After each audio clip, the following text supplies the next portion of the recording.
শিরকের দুটো দিক আছে, একটা হচ্ছে প্রকাশ্যে শিরক আর একটা হচ্ছে গোপনে শিরক। আজকে আপনি না থাকলে বা তুমি না থাকলে বা তুমি না দিলে আমি আজ খেতে পেতাম না, আমি ওকে আল্লাহর জায়গাতে বসিয়ে দিলাম।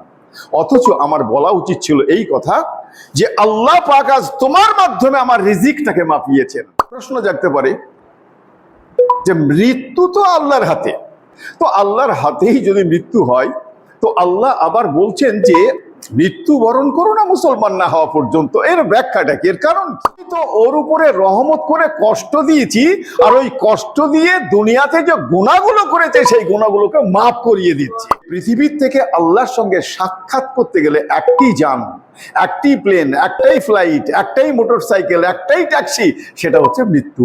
মৃত্যুর উপরে না চাপলে আল্লাহর সঙ্গে সাক্ষাৎ করা যায় না।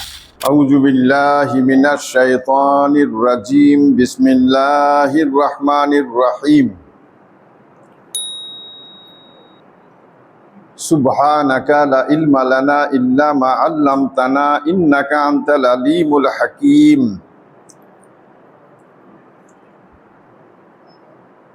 বিসমিল্লাহির রহমানির রহিম।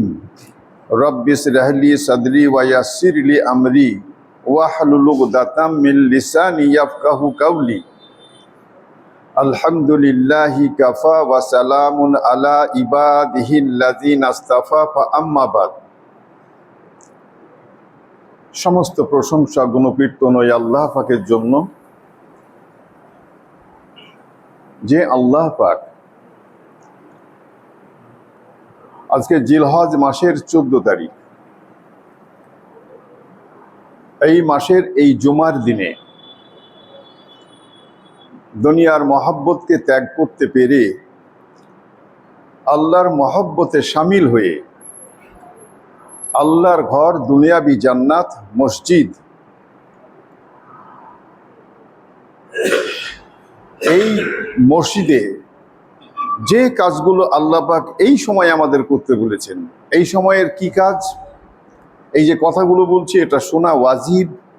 তারপরে 2 রাকাত নামাজ পড়ে নিয়ে রিজিকের সন্ধানে এই দুনিয়ার মধ্যে আবার শামিল হতে আল্লাহ পাক হুকুম করেছেন। এই হুকুমটা তামিল করার জন্যই আল্লাহ পাক আমাদের আসার তৌফিক দিয়েছেন। আল্লাহ যদি আসার তৌফিক না দিতেন তো আমরা আসতে পারতাম না, কারণ অনেক মানুষই আসতে পারেনি। কারণ জেনে নিতে হবে যে আল্লাহর তৌফিক, আল্লাহর হেদায়েত, আল্লাহর ইচ্ছা তাদের দিলের মধ্যে নাই, সেই কারণেই আসতে পারেনি।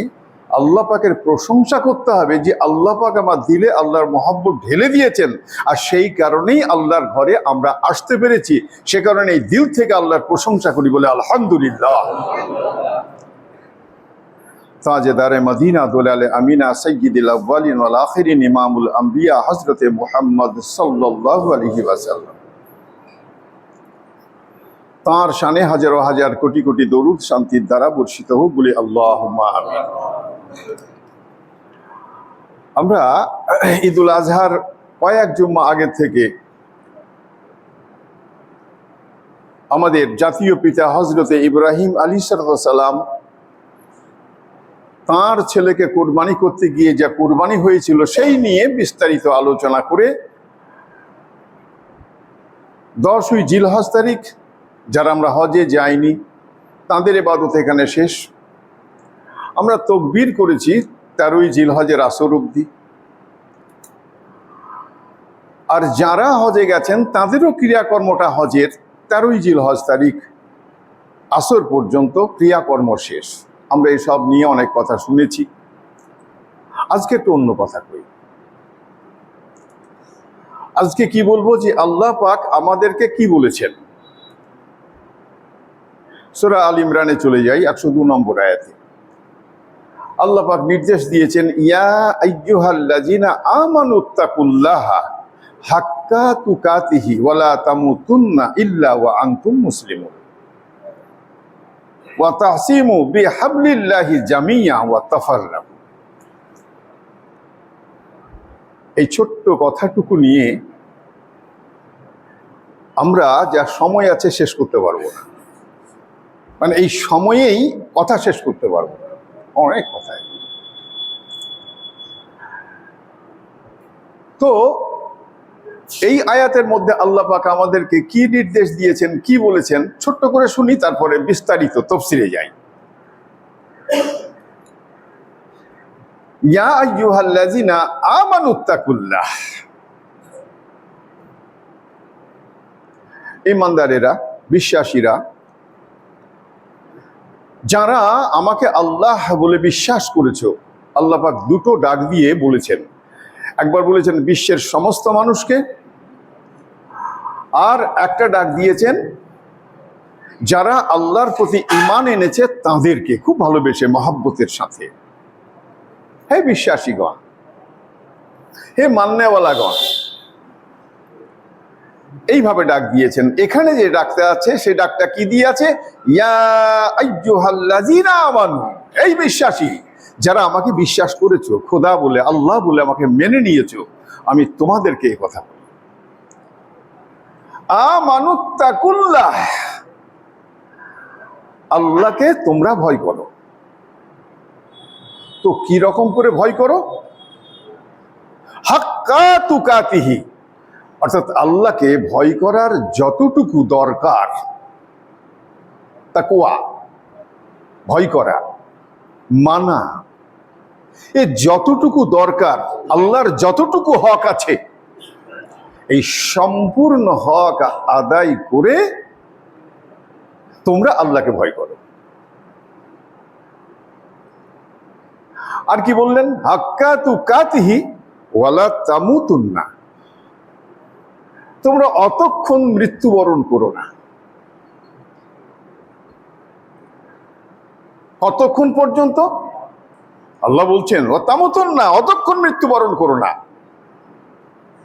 যতক্ষণ পর্যন্ত ইল্লা ওয়া আনতুম মুসলিমুন, তুমি পুরোপুরি মুত্তাকি, আল্লাহকে মাননেওয়ালা মুসলমান যতক্ষণ না হতে পারছো। মুসলমানের অপোজিট অর্থ হচ্ছে মুত্তাকি হওয়া, আল্লাহকে যে মানে, যে ভয় করে। তো তোমরা অতক্ষণ মৃত্যুবরণ করো না যতক্ষণ পাক্কা মুসলমান না হতে পারছো, মুত্তাকি না হতে পারছো, অতক্ষণ তোমরা মৃত্যুবরণ করো না। বিস্তারিত প্রশ্ন জাগতে পারে যে মৃত্যু তো আল্লাহর হাতে, তো আল্লাহর হাতেই যদি মৃত্যু হয়, তো আল্লাহ আবার বলছেন যে মৃত্যুবরণ করো না মুসলমান না হওয়া পর্যন্ত, এর ব্যাখ্যাটা কি, এর কারণ কি? প্রশ্ন আসতে পারে, জেনে নিতে হবে খুব ভালো করে যে মুত্তাকি কাকে বলে, মুসলমান কাকে বলে। আমাকে আল্লাহ পাক তাকওয়া অর্জন করতে বলেছেন। এই তাকওয়া অর্জন করার তিনটে জায়গা আছে। তো প্রথমটা কি? প্রথমটাই হচ্ছে এই যে আমাকে শিরক থেকে মুক্ত হতে হবে। আমাকে শিরকের জায়গায় যাওয়া যাবে না। শিরকের দুটো দিক আছে, একটা হচ্ছে প্রকাশ্যে শিরক, আর একটা হচ্ছে গোপনে শিরক। আমাদের পাশাপাশি যে সমস্ত ভাইরা বসবাস করেন, এরা প্রকাশ্যে শিরক করে।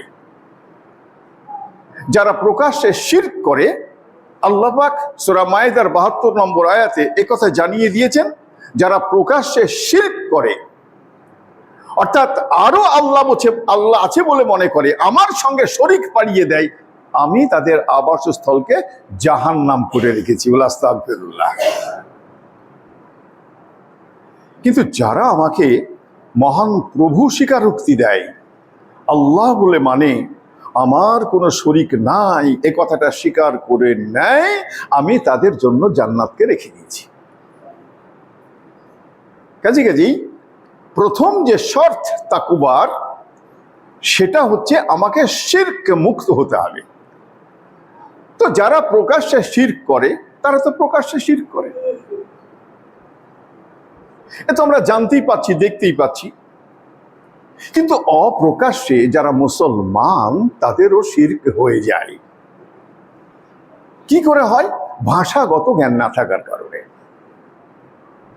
সে কারণেই হযরতে আবু বকর সিদ্দিক রাদিয়াল্লাহু তাআলা আনহু একটা কথা বলেছেন, একটা হাদিস, যে জানাবে রসুল সাল্লাল্লাহু আলাইহি ওয়াসাল্লামের কথা বলেছেন, এই সমস্ত মানুষ তোমরা জ্ঞানী হয়ে যাও, তোমরা শিক্ষিত হয়ে যাও।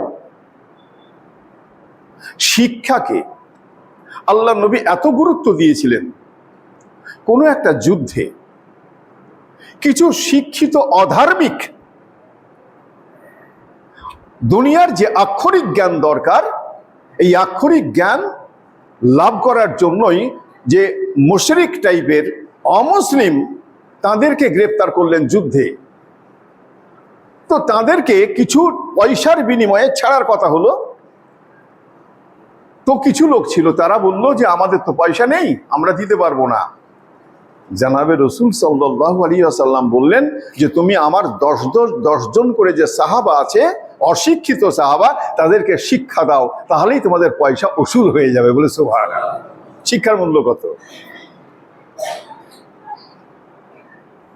সে কারণেই আল্লাহ নবী সাল্লাল্লাহু আলাইহি ওয়াসাল্লাম বলছেন, আর হযরতে আবু বকর সিদ্দিক রাদিয়াল্লাহু তাআলা আনহু বলছেন যে প্রথমেই তোমরা সকলে জ্ঞানী হয়ে যাও। আর যদি সকলে জ্ঞানী না হতে পারো, অসুবিধা থাকে, তাহলে কি হয় না, জ্ঞান অর্জন করার জন্য ছাত্র হয়ে যাও।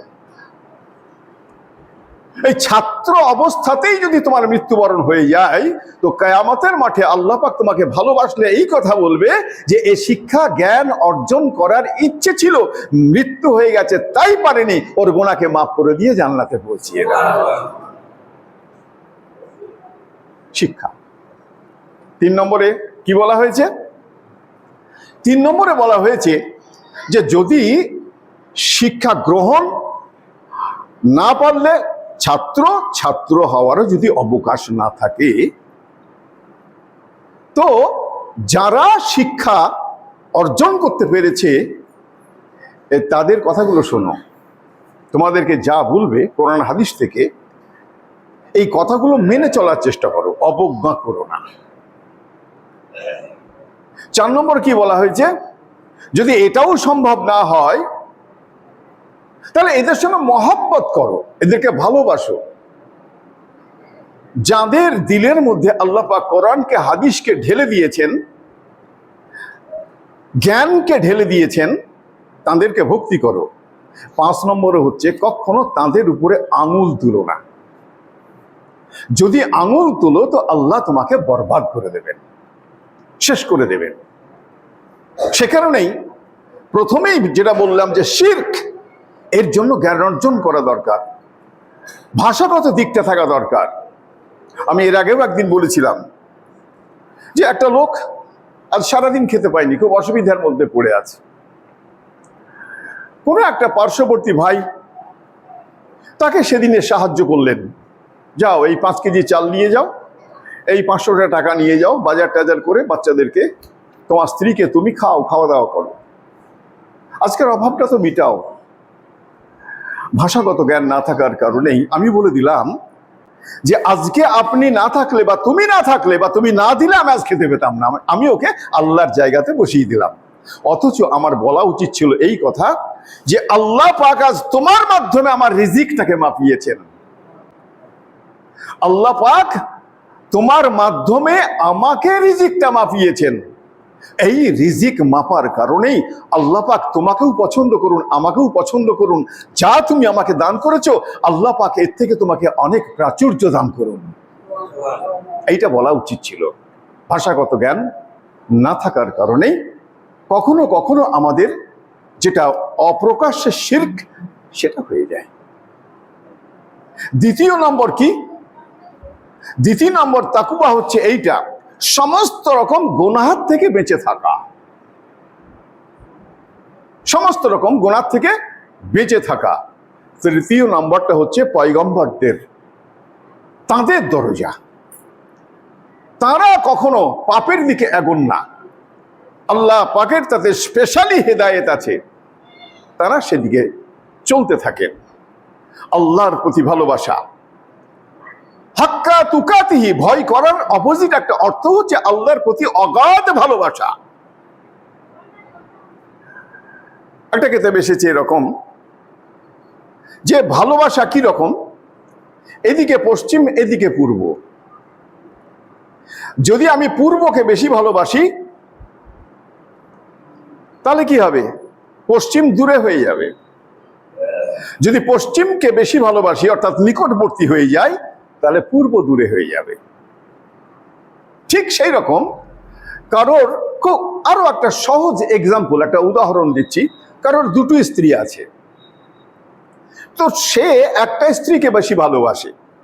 তো যখনই একটা স্ত্রীকে বেশি ভালোবাসবে তো আর একটা স্ত্রী একটু দূরে চলে যাবে, এটাই নিয়ম আর কি। ঠিক সেরকম বুঝাতে চেয়েছে কথা, দুনিয়া আর আখেরাত। আখেরাতের প্রতি যদি মহব্বত বেশি হয় তো দুনিয়া দূরে সরে যাবে, আর দুনিয়াকে যদি বেশি মহব্বত করা হয় তাহলে আখেরাত দূরে সরে যাবে। অথচ আমাদের আখেরাতটাই প্রয়োজন ছিল। আল্লাহ পাক, আমি টুকটুক করে দুই একটা, যেমন এই একটা কথা বললাম, আর একটা কথা বলি। হযরতে মুসা আলাইহিস সালামের একটা গোলাম ছিল, তার নাম ছিল বরক। হযরতে মুসা আলাইহিস সালাম একদিন হযরত মুসা সালামকে একদিন আল্লাহ পাক বললেন যে দেখো, তোমার যে গোলাম বরক আছে না, আমি ওকে খুব ভালোবাসি, কিন্তু ওর একটা কাজ আমার পছন্দ নয়। হযরতে মুসা সালাম বললেন, হে আল্লাহ, এই কোন কাজটি?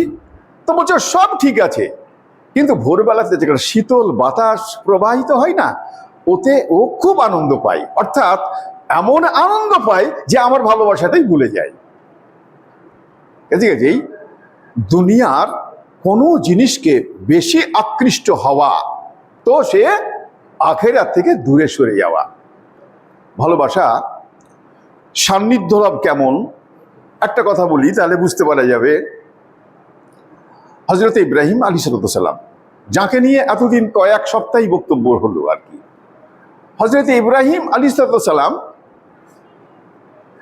জান কবজ করার জন্য তার কাছে ফেরেশতা এসেছে। কে জান কবজ করে? হযরতে আজরাইল আলাইহিস সালাম। তো এসে সালাম কালাম করে বললেন যে আল্লাহর হুকুম হয়েছে, তো জান কবজ করতে হবে। হযরত ইব্রাহিম আলাইহিস সালাম বললেন, আল্লাহকে বলো যে দুনিয়াতে এখনো পর্যন্ত কেউ দেখা গেছে যে খুব নিকটতম, খুব নিকটের, খুব কাছের বন্ধু কোনো বন্ধুকে খুন করেছে, এটা নজির আছে?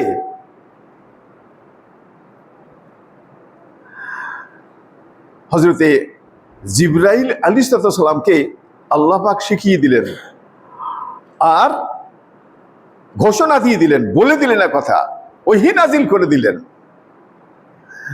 বললেন এক কথা, আমার বন্ধুকে এই কথা বলো যে বন্ধু বন্ধুর সঙ্গে মিলবে,